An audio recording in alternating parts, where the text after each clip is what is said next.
So crazy news, there is another RTS game being designed with competitive play in mind. Now, I had heard some rumors that this game was under development. I had no idea that they are as far along as they are. We're going to look at the trailer. By the way, guys, assuming the game is as good as it looks, I'll probably be casting this or doing content around it or streaming it. So if this kind of content interests you, do please subscribe to the channel and check out my Twitch page. So the game is Zero Space. That's its name. And it's got some major community figures back in it. Before I play the trailer, Katz is involved, Grant, Scarlet, Pig here as well. These are all huge figures in the scene. So this is big. This is a crazy, crazy moment that I was like, honestly, I had no idea that there was going to be. Look at this. They've already raised $300,000. This is crazy. Let's take a look at the trailer now. I'm just going to pause this and say immediately, I love the fact that there is like explosions, things are getting killed, things are blowing up. Kind of reminds me of the Battlecruiser. I don't know if you're going to be playing from something like a Battlecruiser, but... Zero Space is an evolved real-time strategy game injected with the epic sci-fi storytelling of classic RPGs like Mass Effect. This is Grant's voice, by the way. It's the year 4057, and you're leader of the Human Protectorate, tasked with unraveling a cosmic mystery that threatens the galaxy. Interactive cinematics will confront you with tough choices that will influence the story through branching narratives. As you investigate the mystery, you'll explore the Orion Belt, recruiting powerful allies to join your crew and embarking on dozens of side missions to discover each hero's rich backstory and unlock their full potential in battle. As an RTS, one of our design goals is to... You get a lot of Terran vs. Zerg vibes with this, by the way. I see some people in the chat saying like it kind of looks like a copy of Starcraft. I think that's the idea. I think it's supposed to... They're trying to be like the spiritual successor to Starcraft. Offer players unprecedented choice and strategic depth. Each match, you'll choose a main faction, a mercenary faction which grants additional unique units, and a hero which brings their own powerful skills to the table. That means in every battle, you'll be assembling your own unique faction, making for significantly more variety, personal expression, and strategic depth than other games in the genre. The depth and variety extends to the moment-to-moment gameplay. The micro looks good. So we're working hard to fine-tune pathfinding, introduce mechanics like body-blocking projectiles, terrain vision blocking, and more, resulting in increasingly dynamic combat and less binary outcomes. Our vision for Zero Space extends beyond the story-driven campaign and evolved RTS gameplay. In addition to 1 vs 1 and 3 vs 3 PvP, we're working on a truly cooperative multiplayer mode where players... It's too quiet now. Sorry, guys. join together to fight against an enemy AI. I mean, the fights and do our look long-term pretty vision good. for Zero Space is a persistent shared galaxy with a massively multiplayer endgame. I'm really excited to be part of this project because Zero Space offers unparalleled player agency and customization, and I'm not the only one. Other well-known players from the RTS community are on the dev team, and here's why they're hyped to be here. Hi guys, it's Pig here, It's Piggy. Starcraft 2 resident ex-pro gamer, expert, commentator, YouTuber and Twitch streamer. I've been working on Zero Space now for a couple of years, just coming in doing some consulting and playtesting. In the early days, there was not much there. It was, the early days of games dev. Things don't work, assets are broken, but I've seen it develop so quickly where the technology's gotten better, the pathing, the responsivity of the units is so much smoother. One of the things that's interesting about this is that, excuse me, it almost looks like it's done. I'm sure there's more they can add in here, but like it looks like it's a game that you could ship. Like it's right now, they seem to be very far along in it. Very crisp these days.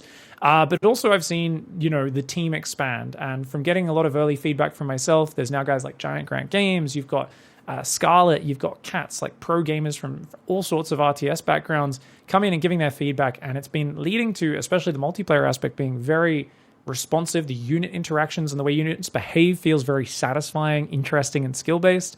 But you've also got the balance already starting to get very fine-tuned, even though the game is pre-alpha. Hey, this is Scarlett, lead balance design at Zero Space. One of the good things about having Scarlett on here, she's really smart when it comes to RTS games. Like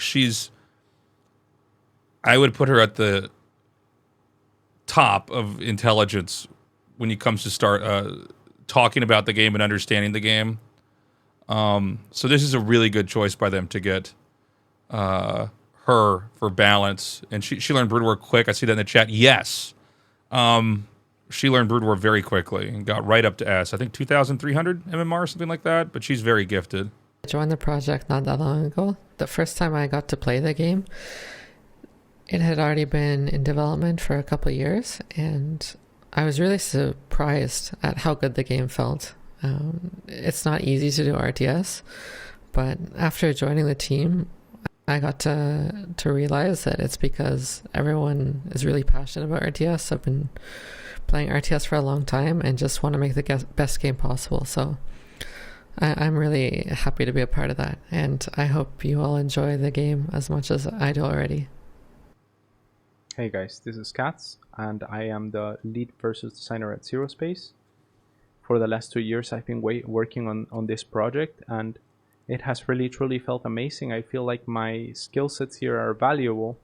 I feel like I have a team. I'm surrounded by a team of creatives that are not afraid to take what you might call risks, in the sense that we are not afraid to experiment with new concepts, with importing concepts from different game genres even, and seeing how we can adapt them to solve for the very unique problems that RTS design proposes. And that process has just been extremely rewarding, because everyone's always wanting to iterate on each other's ideas and not just their own. Everyone is incredibly receptive. The egos, I guess you could say, are left at the door when we go into our discussions about design, because it's really for all of us about the overarching vision. It's really for all of us about producing the best possible game that we can. It's really for us about not being afraid and not just, doing a copy paste of previous So the only games, 2 races? I I think there's making a 3. product I that actually is don't know truly for sure how many unique races there and are in this. special and has an incredible potential to reach wider audiences. They said and 4. to You also saw 5? welcome the existing hardcore fan base. From everyone here at Starland Studios, I want to thank you so much for considering backing Zero Space. Your support will help us finish what we've started, adding polish, phenomenal voice acting, and more, helping us realize our vision for a truly next-gen RTS that's worthy of hardcore fans. Okay, so, I mean, by the way, again, 300K raised here, nearly. I mean, that's huge. Look, man, I mean, this is really exciting. I think one thing they've done really well is just show combat in this. I mean, they're definitely showing that the game can take big fights at a very high scale. This is good. I mean, this is going to be some serious competition for Stormgate, which I think is healthy. One of the issues that RTS has is there were never, like, a lot of them, except when RTS first got big. Like, in between Warcraft 2, Starcraft, and then Warcraft 3, that was, like, the period of RTS where Blizzard was making enough RTS games and other companies felt confident that they could also make RTS games and sell them. And once Blizzard started to slowly turn their back on RTS, it did seem like it just, because all these game companies, they tend to kind of copy and try to emulate each other. We don't have a lot of competition, but I think if you have a couple good RTSs coming out, it's going to be really healthy, because we can kind of figure out what we like about them and how we can continue to improve them. It does appear to have heroes in this. I'm not pro-hero or anti-hero. I will tell you that, I mean, I know you guys never think of me as somebody who was, got a background in Warcraft 3. I did play and compete in Warcraft 3 for like a year and pretty quickly went back to Starcraft. But I think Warcraft 3 had a very different pacing that I wasn't crazy for. I have seen some videos where people talk about the fact that there are that people that have played the game, that there are heroes, but like they're not as, the game is not as hinged on them as they are in Warcraft 3. I mean, if you look at Warcraft 3, you're basically using the heroes to level them up and then to get items, and the items are what you're going to use to win the game and develop your strategy around what items you have and what items they have. It doesn't seem like there's items in this, unless I'm mistaken. The next evolution in real-time strategy, where the very cosmos is your chessboard and strategy is your greatest weapon. We have created a rich universe housing... Someone says it looks like the skill trees might be only single player. I think you're probably right, but I can't quite tell. I would like to get my hands on this game, by the way, and really mess around with it. 10 different factions and 14... 4 different factions, 6 mercenary factions. I don't know what that means. And 14 heroes. Okay.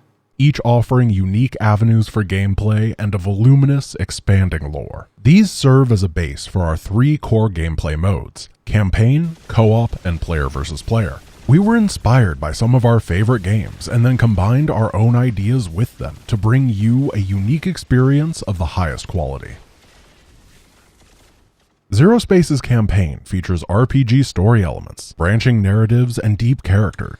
I do feel like there's a lot that can be done for the campaign story mode. I thought actually with StarCraft 2, they did a pretty good job of like going from just you having like the briefings in StarCraft 1 to then in StarCraft 2, you were like inside of a ship or a base. And they did, I think where they probably got the influence from was from Wing Commander in between. And that's another game that the type of game they don't make a lot of anymore is flight simulators. But yeah, I mean, if they're going to have this kind of Mass Effect impact, I guess it would be like you make certain decisions in the game and outside the game, and then that would kind of ripple through what happened later on. Inspired by one of our favorite series, Mass Effect. It all begins when you take... By the way, that seems to be the only other game they're referencing. They're talking about StarCraft, but they are mentioning Mass Effect in here. Again, I'm not crazy for RTS campaigns, but that is interesting. The role of Prefect Nova and the Protectorate faction. Adapt and learn how to best lead your own mixed species crew and recruit mercenaries on a... This looks like a Kerrigan. Maybe it's not, but I'm getting some Kerrigan vibes here. Journey to the vast unknowns. Explore and battle through the Orion arm of the Milky Way while gaining and retaining your crew's trust. You'll need it to prevent the downfall of the galaxy, or to conquer it for yourself. Zero Space also offers a cooperative mode. This is something I think Stormgate could take note from. I think a lot of people want to see shit getting blown up and get like a real feel for... Where players join together to fight against an enemy AI in campaign-like the fact missions. that we can see inspired by the success and replayability how found quick in things StarCraft 2 die and co-op, don't our die. system Like it looks like the little bug guys, if those are bugs, I'm not sure, die about as quick as Zerglings, and these seem to die about as fast as supporting Ultras. Up to 3 players, with special missions and events supporting even more. On top of that, we integrate co-op into our expanding Well, that's an interesting point in chat. I guess because they wanted to make a Mass Effect RTS, but didn't get the rights. That's an interesting take.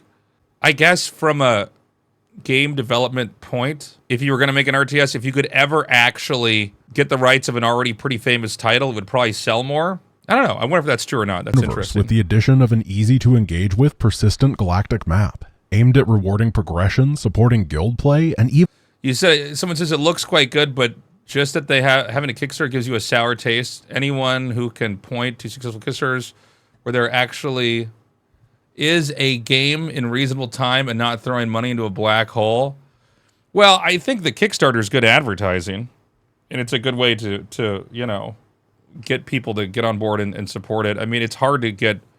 Games are hard to make. I mean, I don't really know that much about Kickstarters and the games that come out, and I'm sure there are ones that come out that aren't that good, but I mean, a big issue with making a game like this is that it takes years to do it, and you need money to do that. This is a good way to do it. This is kind of like the era we're living in. I mean, we have like an ASL Patreon, right? Because people want to support Artosis and me, even if a freaking TV didn't want to pay for an English cast, we can do it. But I'm very for things like this. And the game looks good, right? Even allowing for players to create their own missions. I mean, they're pretty far along. They said they were 3 years into this, right? Don't want to just emulate previous co-op experiences, but to expand on them. And Blasphemous. Yeah, that was a Kickstarter game, wasn't it? That was a good game.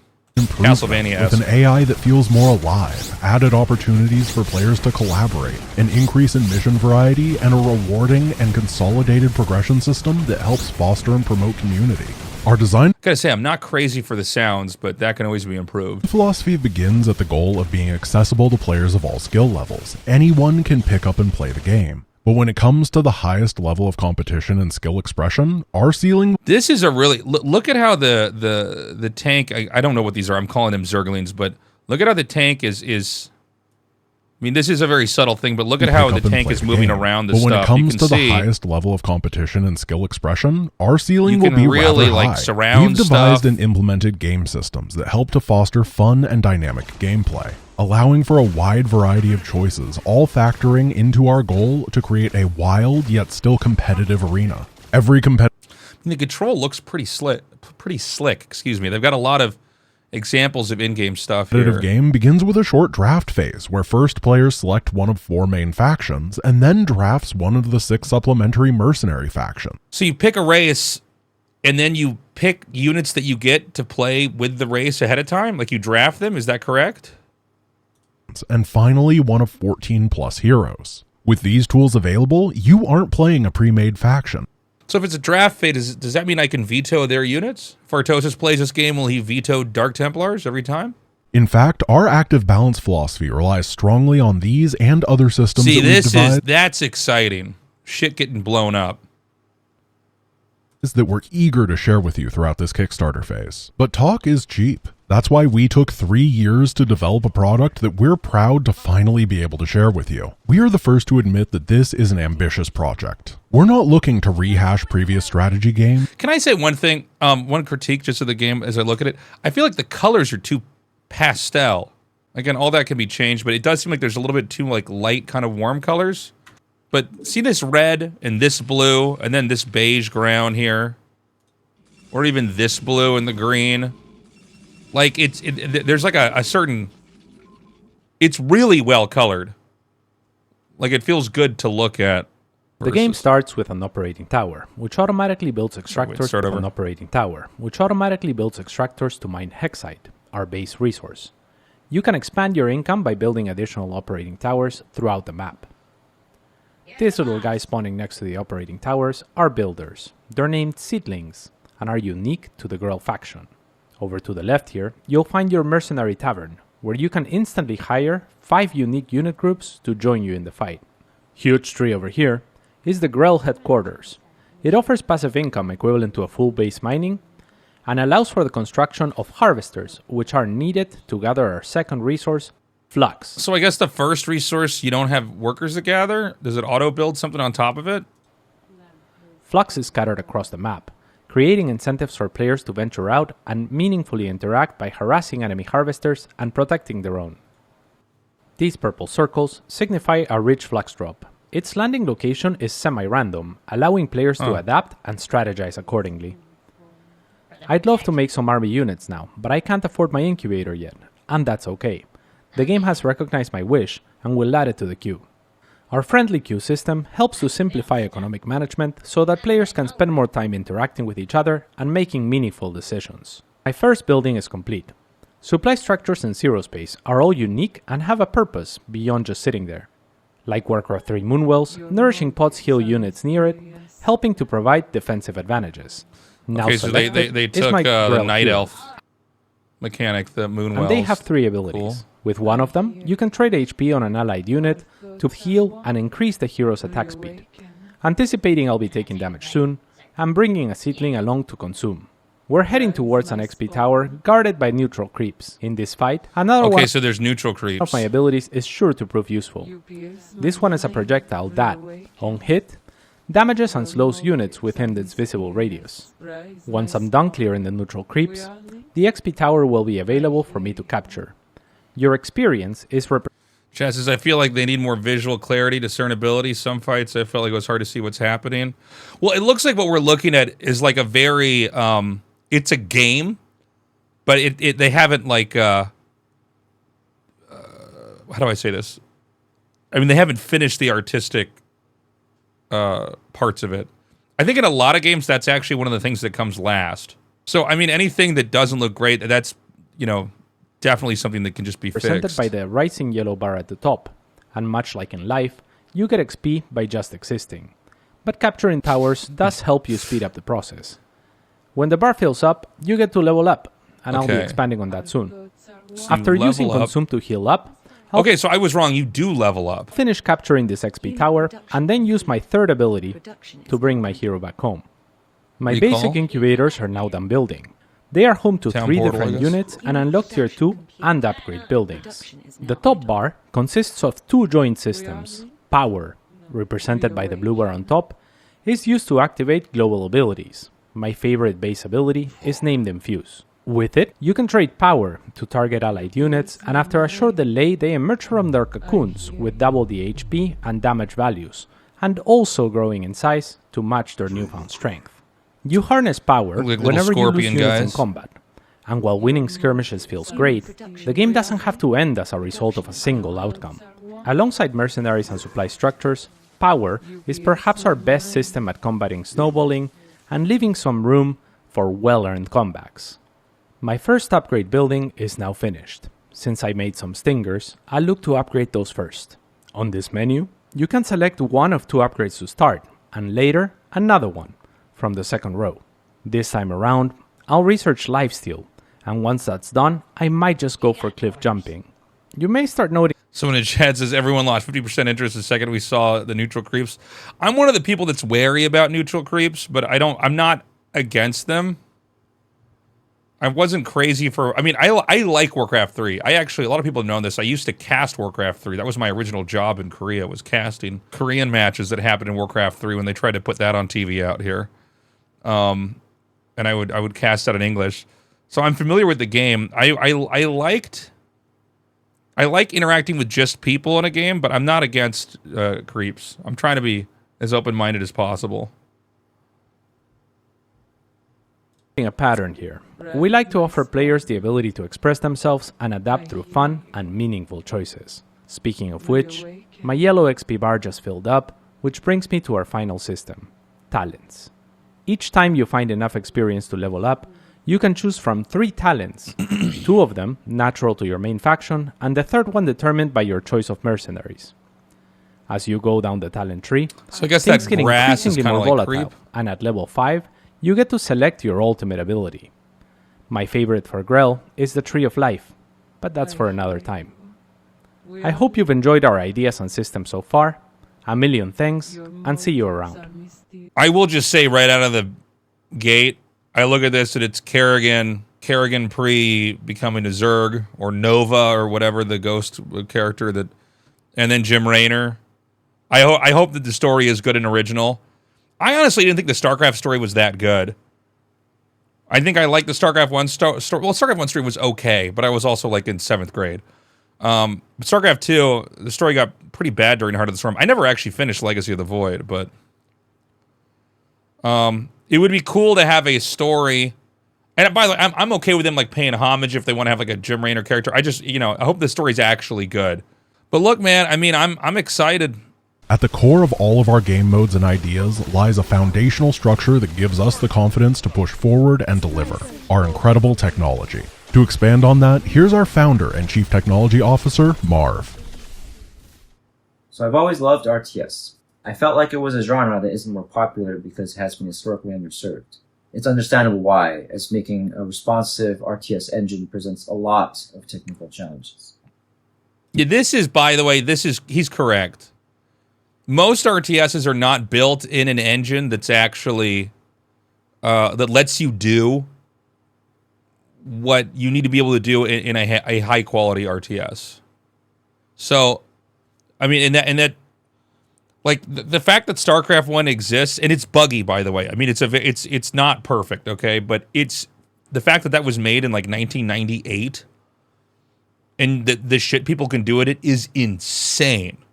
Like, it's a testament to how Blizzard was able to create games. So that's good that they are aware of this.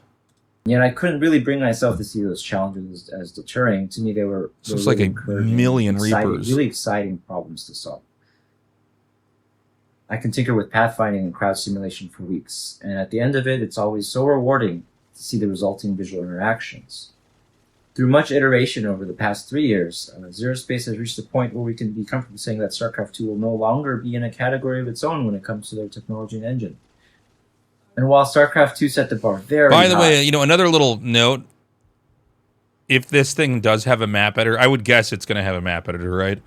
Had Blizzard actually paid attention to what was going on in their own map editors, they could have probably made like 5 or 6 major decisions that would have completely altered the entire course of gaming and esports and everything. I mean, Dota 1 was built inside Warcraft 3 and Blizzard ignored that. I was playing turret defense games as like a kid with my brother long before like, games like Plants vs. Zombies were being made. Or there was like a lot that they could have done. And if these guys can make a good engine and they also just are paying attention to what's going on there's a lot that can be done there. There are already certain areas where we are confident that our game doesn't just match but also surpasses the 14-year-old wonder. And hell, it's about time. Examples of these areas are crowd surfing of single units. By the way, man, remember when Taika says, hell, it's about time, and then he closes his helmet? Remember in the StarCraft 2 cutscene? He still has a cigar in his mouth. Go back and watch that scene. He closes the... Imagine that the cigar just falls out of his mouth and it goes on his neck and his fucking helmet's closed and his marine hands are smacking his spacesuit. Trying to go the opposite direction. Or getting units to move behind troops who are actively firing without actually affecting them. We also have the capacity to allow for full surrounds or let certain small units be a little bit more slippery. That looks good.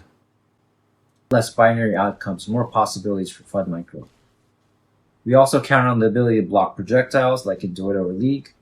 We have Nice. terrain vision blocking to be used in certain parts of our campaign, and much more.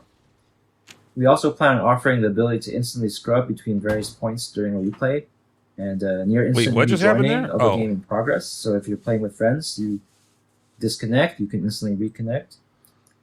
That's good that they have that. And some level of prediction to make the game feel as snappy as it can be for the client. A lot of this already works, but it requires more polish. We are the first to admit that It's this the same thing that we were saying, right? Like, the game needs polish. It's this is not going to be the final version of it. is an ambitious project. We're not looking to rehash previous strategy games, but instead to take the next step forward in the genre. We've assembled an amazing, capable team that we know is up to the task, but we need more time. The future of Zero Space is now in your hands. Thank you for considering our project, and if you believe in us and everything that we've shown you, consider supporting us and spreading the word. Yeah, guys, check them out. It's under Kickstarter, Zero Space. I want to get my hands on this game. I'm putting this message out there. I would like to try the game. I will make another YouTube video if I get my hands on it. I have definitely more questions than answers, but honestly, this is really good news. The more RTSs, the better. I really want to see what this is gonna play like and feel like. I want to play in the alpha. And if this is good, I'd like to cast it, honestly. But let me know what you think in the comments. And do please subscribe to my YouTube channel. I'm going to be making probably a decent amount more content with this game as it comes out, as well as Stormgate. I have played in the Stormgate alpha, but I'm not allowed to talk about it right now. I'm NDA'd. So when it's time to talk about Stormgate, I will also be talking about that as well. But they've definitely got some competition, so this is really exciting. And who knows, man? I mean, there's, I think David Kim's now at Riot Games, so there, I mean, unless he's making a non-RTS game, there's a chance there might be a third RTS game out there, and there's always the possibility there's stuff that we don't know about that's being made as well. So, I mean, we could end up in a new renaissance here for RTS. I mean, this is really exciting stuff. I'm optimistic. I'm excited. That's right. There's also Immortal Gates of Pyre, which I would like to play sometime coming up here as well. Thank you guys so much for watching. I appreciate it, and I'll see you in the next video.